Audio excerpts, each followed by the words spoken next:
Good evening and welcome to Business 7. A mega investment in Namibia Breweries and tourism in the north are some of the topics covered in our program tonight. We'll be back right after this short break.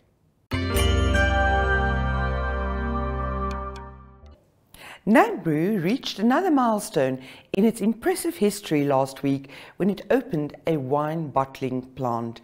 Ogone Slage and Christine Creer compiled this report.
This investment reflects NBL's commitment to strengthening the local manufacturing capacity, creating jobs, and earning Namibia more foreign currency through exports.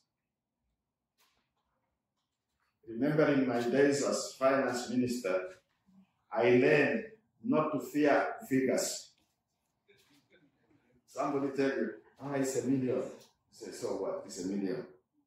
But when $1 million becomes 100 million, you have to show respect. When the money is 300 million, you better know what we're talking about. So I salute you on this investment, 394 million. It takes time to collect it. You can ask Namra about that. Director.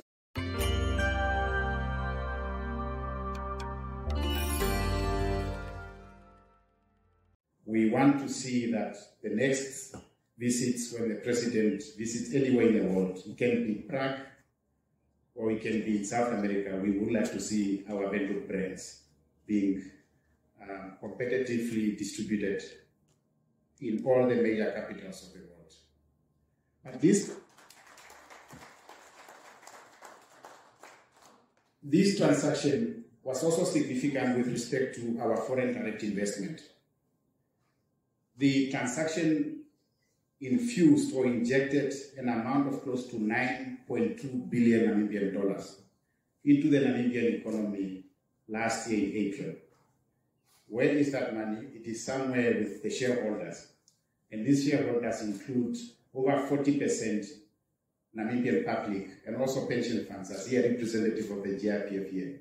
It's actually one of the largest local shareholders.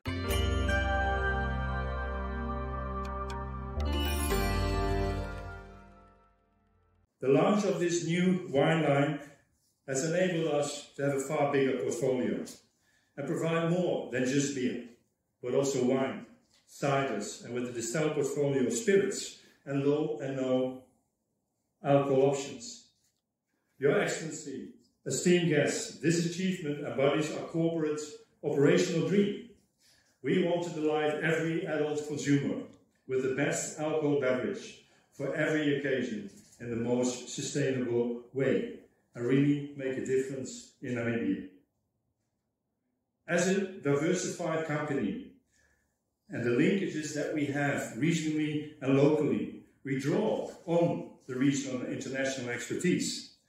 We really concentrate on sustainability and responsible practices and truly unlocking our people's potential.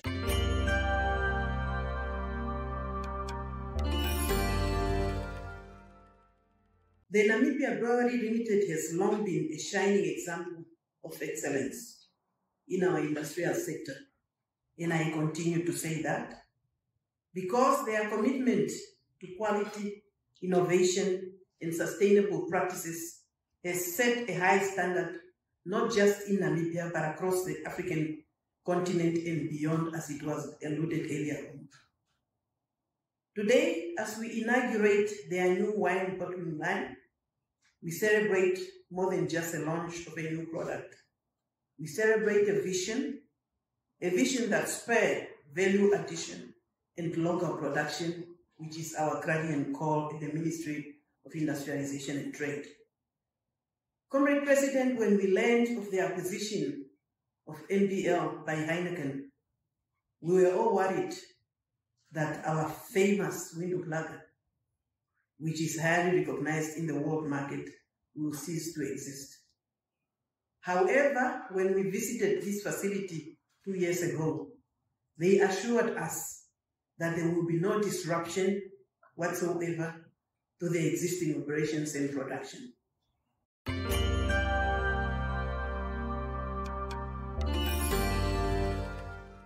Tourism is booming in the north. We spoke to Ansta Gabathuler. She is the owner of the famous farmhouse in Uchu.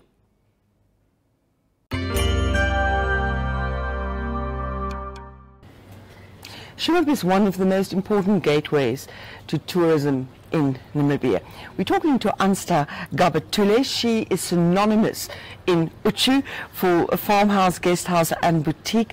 Ansta, thank you very much for joining us in the Biz 7 outside studio for a change. Thank you too, and you are very much welcome at the farmhouse, boutique, guest house and beer garden restaurant.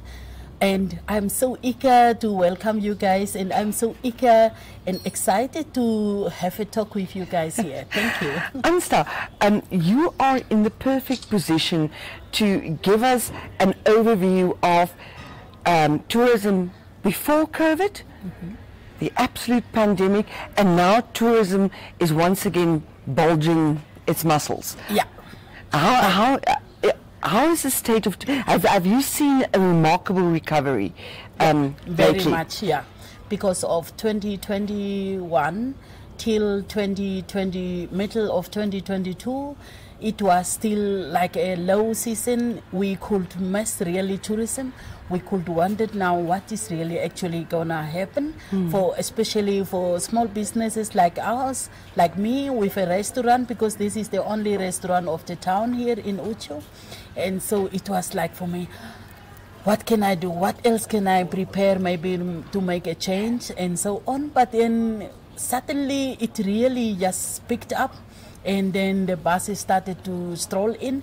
Slow by slow, it was actually more cars, individual cars who used to drive for themselves, and then one could notice suddenly there is one bus passing by, and so it has really picked up somehow. But we should say in Uchu we really stand together much. We really take care of how we will work against COVID-19. So everybody was really trying to pick up where it's needed to protect ourselves not to get COVID, and to make changes for COVID, and to be ready when one has been attacked with the COVID. Yes. Yes. So the official data suggests that tourism numbers aren't just back to 2019, but some people say it's even better than. Do you see that trend here? Yeah, I am noticing also in my sales that it's really increasing much better than the beginning, like January, February. That is normal, that it's a little bit lower, but then from upwards one is seeing that the difference is really happening, and which is really quite well. And it's also prepared and it's created differently.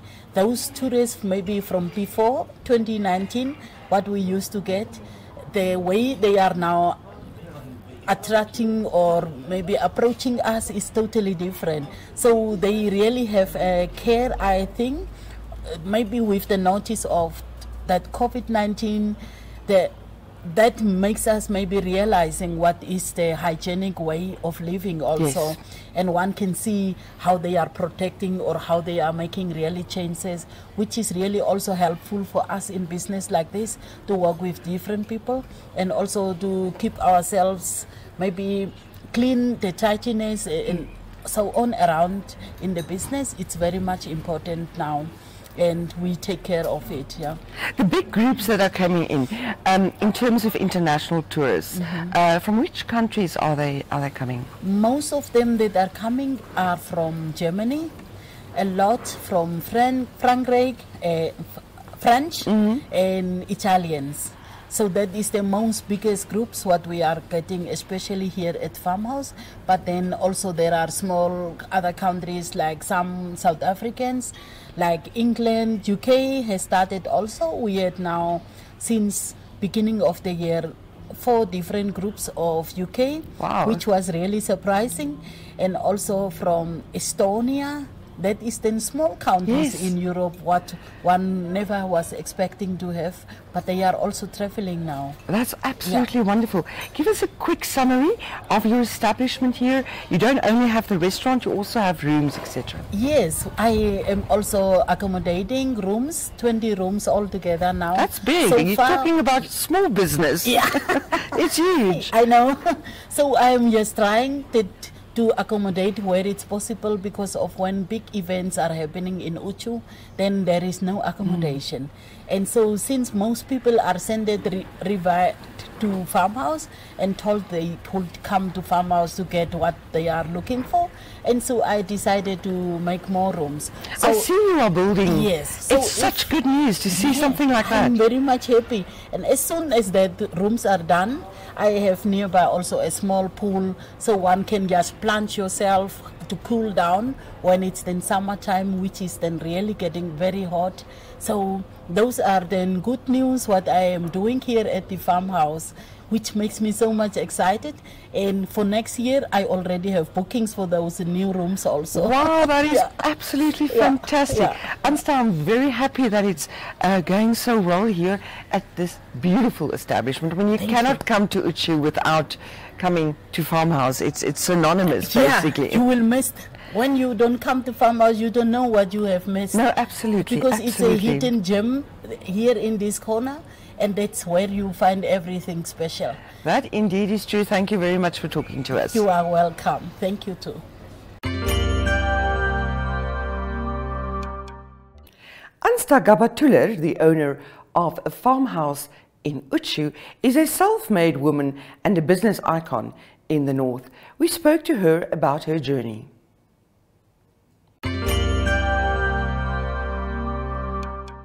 Business community. Ansta, quickly just tell us, before we ask you the difficult questions, your journey as a businesswoman. What I will tell about business for my fellow women and the youngsters that are getting up now, I will just say, to start a business, it's not about only money. It's not about that you have to have a lot of money to start a business like this. Because I started from nothing and I just gained it. And what I'm saying is I learned from what I am doing. I use my hands to prepare something, and this is how I am growing. To be friendly, that's the very most important thing. Love yourself and think what you would like to do for your future. Then things will really go well. And plan it, because of I am planning a lot, because of I'm a mother with a son who is taking my son to school in another town, and then I'm also doing same time preparing for my business, and to come back, starting with my business, planning for the day, what is needed to be prepared, what is to be baked, and all those things is very important. But then you need to plan and focus what you are doing, and focus on one thing. That one thing has to be successfully before you start the next thing. Exactly. Yeah. You can't be all over the show. Yeah, no, then it's not working. So I focus myself at the farmhouse, and to know everything is well and set up correctly before I will go to the next step. And for that, it's very important when you receive your income, it's not that you have to spend it. Then you can then plan yourselves and prepare yourself for the next step before you do anything else. Yeah. Yes. That's very much important. Yes. Very often people who want to get into smaller businesses, one of the huge stumbling blocks is the experience and knowledge of financial matters. How did you go about to become an expert in that? Because maybe my dream was when I started before, while I was young, I planned for becoming a businesswoman, to be successful, to show my next woman or my colleagues what can one do and prepare. And so when I start, I used to talk to those who are already in business. I don't mind for learning something from others. So when I see something happening, I like to know, I like to learn from it. And that gives me that power of doing something. Or I'm watching a lot TV, YouTubes about businesses, different businesses. I join cinemas and I go for like expos in Germany. I was also already, and also sometimes in Windhoek. So to see what do the others do. So before I even start a business, I learn from what did they do. Because of I wanted to copy what is there, that I can bring it to Uchu. Because of something like this was not in Uchu before. So I thought like, okay, let me be part of this small thing, except the bakery that we have, the famous bakery of Uchu. So I try to bring in a restaurant so there can be something different. And that will help for the business person before you start in a business sector. You must not only think about money. If you have clothing or a cloth, you will start to prepare something, maybe an article to print or so, an art, do it with your hand and show it off maybe with the others. That can make a change on making meetings, sitting together, talking, giving advices each other to plan for something different. And this is really quite helping a lot. And so I like staying mostly with elderly women. I like talking with elderly women. The experience. And they gave me so many advices which makes really a difference in business starting, and it was worth it. You have quite a few women working for you at the restaurant. How do you go about empowering your staff? What I am telling them is we work together. So I don't talk only about me, my business. What I am talking with them is our business. Let's do this. We do things together. And what I am telling, like in a month, we do like 3 times maybe a small meeting whereby we talk each other, whereby we ask each other, what do you need? What is the need from your side at your house? This is not only about you. This is not only about me as the owner of the business. It's also about you guys for your future. How do you learn? Do you want to learn how to keep your salt and peppers clean? Example, how do you prepare your day? This is your area. This is your home. Start from there to know from my home what I am doing at my home. I should bring and do also same feeling that farmhouse belongs to her also or him, and this is how we are planning together as women. So they know I am explaining to them this can be your future. It might be your business. You might start your own farmhouse somewhere else. It doesn't mean that you have to open a farmhouse, but it might be that you open a different kind of similar business in a near future. So for that reason, they need to learn everything. And all my ladies here, they learn everything at farmhouse because they did never work somewhere else. So I am professionally teaching them what I learned since I swat in Switzerland. I brought back what I have learned, and I brought back from what I learned in South Africa, and this is what I'm sharing with them for their future also, just to be better. Ansta, thank you very much for talking to us. We know you and your business will go from strength to strength. Amen. That's it for our program this week. We are playing out with business highlights of the past week. Vice President Ntungu Nandi Ndaitwa's statements at the Ongudiva Trade Fair, a march on the basic income grant, and housing challenges in the Oshana region. Until next week, take care.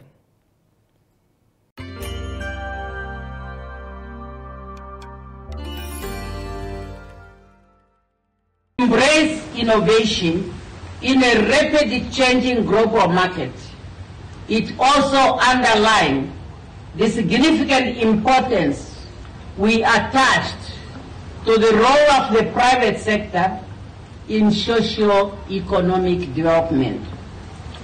I therefore appeal to our business, big and small, to start embracing smart technology to improve productivities in their business. In so doing, they will be able to think out of the box and create new entrepreneurial initiatives, increase productivity and profitability for their business, and then they will be able to serve our nation better. We must know when you are in business, as much as you are making profit, you are basically saving the nation. And you must strive to serve the nation better.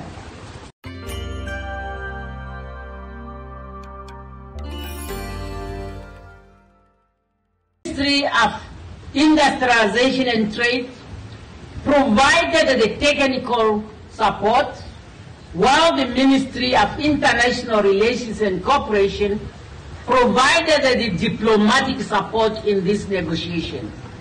And we can tell you here that we have already made our input. It is therefore now up to the Namibian business people not to allow our investment to go in vain.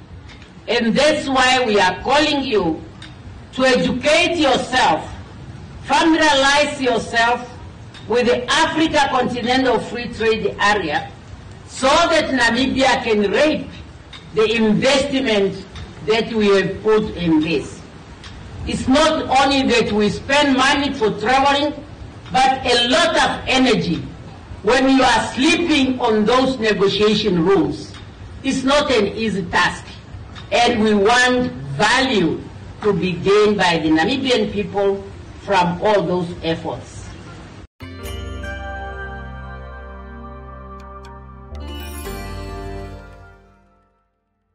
And young people have taken it on themselves to push for that one. And one component, just one, but an important one of the struggle is to have a guaranteed basic income for all that can be derived from this country's huge natural resources that are currently in the hands of foreign corporations and the small elite.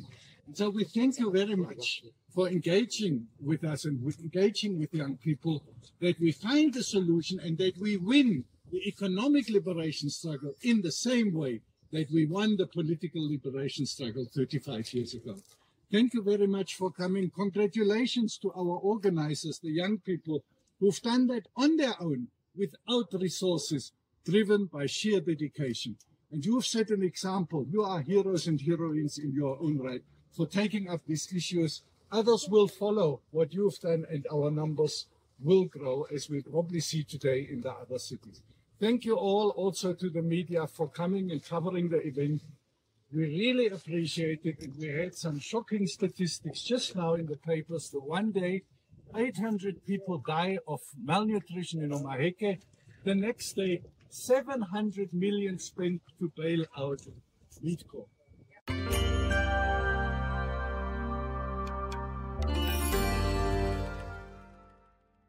With optimism, this challenge can be turned into opportunities through the following recommendations at the regional level. Intensively engaging banking institutions to allow for alternative building material in order to achieve low-cost housing options for lower income earners in the region. invest in boarding schools in rural areas which will provide a better learning environment and avail enough space for learners' accommodations in the region. Fast-tracking and rehabilitation is very important, and the extension of the Taka Canal to reach to Oponona Lake to provide sufficient water for irrigations and also for animal husbandry in the area south of Oshana. The continued support to the abattoirs and to local farmers in order to enhance agricultural production in the region, but in particular the Ubudia constituencies, Kachali and Ushana. And the fast-tracking the implementations in the region of capital projects and other developmental programs of government in order to stimulate economic activities in the region. Also, to address the housing backlog, we need to fast-track the implementation of the review compensation policies in order to improve land delivery in our urban areas.